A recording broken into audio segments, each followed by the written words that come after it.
বিয়ানীবাজার উপজেলার চড়িয়া পাঞ্জিপুরি এলাকায় অবস্থিত জামিয়া ইসলামিয়া হাফিজিয়া চড়িয়া পাঞ্জিপুরি মাদ্রাসার ভবন নির্মাণ কাজ অর্থাভাবে থমকে রয়েছে। সংশ্লিষ্ট সূত্রে জানা গেছে, নির্মাণ কাজের গুরুত্বপূর্ণ অংশ এখনও অসম্পূর্ণ থাকায় শিক্ষা কার্যক্রম পরিচালনায় কিছুটা সমস্যার সৃষ্টি হচ্ছে। 2013 সালে প্রতিষ্ঠিত এ দ্বীনী শিক্ষা প্রতিষ্ঠানটিতে বর্তমানে হিফজ, নুরানি ও ইবতেদায়ী এই 3টি বিভাগ চালু রয়েছে। মাদ্রাসায় প্রায় শতাধিক শিক্ষার্থীকে 8 জন শিক্ষক নিয়মিত পাঠদান করে আসছেন। মাদ্রাসা কর্তৃপক্ষ জানায়, ভবনের প্লাস্টার ও নকশাসহ বেশ কিছু কাজ এখনও বাকি রয়েছে। এসব কাজ সম্পন্ন করতে প্রয়োজন উল্লেখযোগ্য পরিমাণ অর্থ, যা প্রতিষ্ঠানটির পক্ষে এককভাবে বহন করা কঠিন হয়ে পড়েছে। আলহামদুলিল্লাহ, আপনাদের সহযোগিতার মাধ্যমে আমাদের মাদ্রাসার কাজ ধারাবাহিকভাবে চলতে আছে।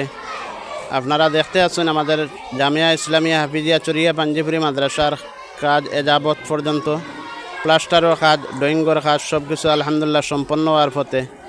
আপনারা সহযোগিতা করছেন, আরও সামনে দিয়ে সহযোগিতা করতা।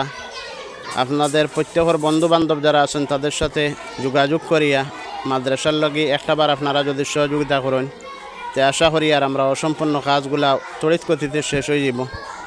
আর আপনারা দোয়ার প্রত্যাশী, প্রত্যেকে দোয়া করবা আমরা মাদ্রাসার অসম্পূর্ণ কাজটা যেন অতি সত্বর পুরা হয়ে যায়।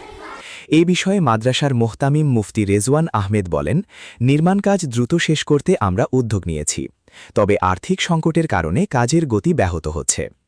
তিনি দেশ বিদেশে অবস্থানরত দানশীল ব্যক্তিদের প্রতি এগিয়ে আসার আহ্বান জানান। আসসালামু আলাইকুম ওয়া রাহমাতুল্লাহি ওয়া বারাকাতুহু। চড়িয়া পাঞ্জিপুরি হাফিজিয়া মাদ্রাসা প্রতিষ্ঠা লগ্ন থেকে এখন পর্যন্ত আলহামদুলিল্লাহ বিল্ডিংয়ের কাজ ধারাবাহিক চলতে আছে। বর্তমানে 3তলা ভবনের প্রথম এবং 2য় তলার কাজ চলমান অবস্থায় আছে। তো আপনারা প্রতিষ্ঠা লগ্ন থেকে নিয়ে এখন পর্যন্ত যারা সাহায্য সহযোগিতা করছেন, আর আপনারা এই মাদ্রাসার লাগিয়া জান দিয়া প্রাণ দিয়া আপনারা সবসময় সহযোগিতা কররা।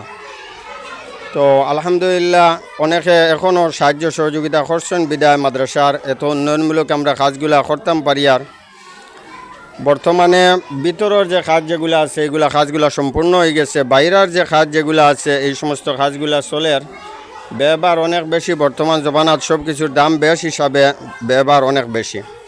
তাই আলহামদুলিল্লাহ এই মাদ্রাসার প্রতিষ্ঠা লগ্ন থেকে নিয়ে এখন পর্যন্ত যারা সাহায্য সহযোগিতা করিয়া দুনিয়া ছাড়িয়া খবরের বাসিন্দা হয়ে গেছেন, আমরা দোয়া করি আল্লাহ পাক রব্বুল আলামিনে প্রত্যেকের জান্নাতুল ফিরদাউস নসিব করক্কা। আর যারা এখনও পর্যন্ত আমরার দান দক্ষিণা করতে আসেন, আল্লাহ প্রত্যেকের হায়াতের মধ্যে রুজি রোজগারের মধ্যে আল্লাহ বরকত দান করক্কা। আর এখন তো আপনারা দেখরা যে এই মাদ্রাসার কাজ চলে, আপনারা যেভাবে যতটুকু সম্ভব অতটুকু আপনারা মানে শরীক থাকার চেষ্টা করবা। আসসালামু আলাইকুম ওয়া রাহমাতুল্লাহ। আর মাদ্রাসার অ্যাকাউন্ট নম্বর আছে, এই অ্যাকাউন্টও আপনারা যতটুকু দেন অ্যাকাউন্টের মধ্যে জমা করতে পারবা। নগদ অর্থের পাশাপাশি বালু, সিমেন্ট, রড, ইট ও পাথর সহ বিভিন্ন নির্মাণ সামগ্রী দিয়েও সহযোগিতা করা যাবে বলে তিনি উল্লেখ করেন। স্থানীয়রা মনে করছেন, প্রয়োজনীয় সহায়তা পেলে মাদ্রাসার নির্মাণ কাজ দ্রুত সম্পন্ন হবে এবং শিক্ষার্থীরা আরও উন্নত পরিবেশে পড়াশোনার সুযোগ পাবে।